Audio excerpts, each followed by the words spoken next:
दक्ष के यज्ञ की अग्नि में माता सती के आत्मदाह का समाचार सुनते ही भगवान शिव की गहरी समाधि भंग हो गई।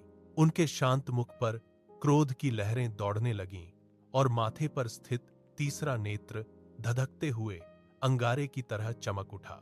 असहनीय पीड़ा और क्रोध में भरकर शिव ने अपनी जटा से एक लठ तोड़ी और उसे पूरे वेग के साथ पृथ्वी पर पटका। उस भीषण प्रहार से भूमि फट गई और वहां से महाभयानक वीरभद्र और शक्ति स्वरूपा भद्रकाली का प्राकट्य हुआ। उनकी विशाल काया को देखकर दसों दिशाएं थरथराने लगी।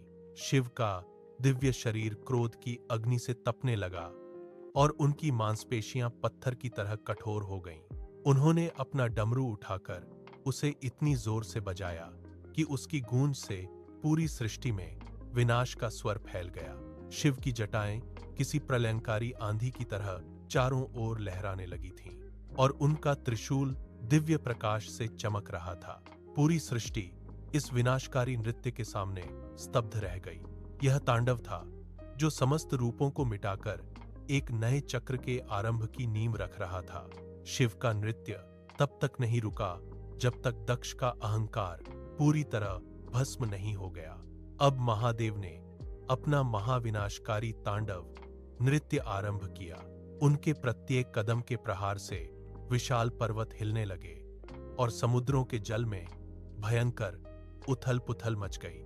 आकाश के तारे मानो बुझने लगे और उनकी भुजाओं की गति इतनी तीव्र थी कि वे धुंधली दिखाई देने लगी। यह ब्रह्मांड के अंत का स्पष्ट संकेत था। शिव के चरणों में बंधे घुंघरुओं की आवाज हजारों तूफानों के गर्जन जैसी प्रतीत हो रही थी। पूरी सृष्टि इस रौद्र नृत्य के सामने स्तब्ध खड़ी थी। शिव के संकेत पर वीरभद्र और भद्रकाली ने यज्ञशाला की ओर प्रस्थान किया और वहां की वेदियों को तहस नहस कर दिया। दक्ष का अहंकार पूरी तरह भस्म हो गया और राक्षसी शक्तियां धूल में मिल गईं। अंत में जब शिव ने अपना त्रिशूल शांत किया और अपनी आंखें मूंद लीं, तो चारों ओर एक गहरा सन्नाटा छा गया। उस सन्नाटे में एक नई और पवित्र सृष्टि का बीज बोया जा चुका था।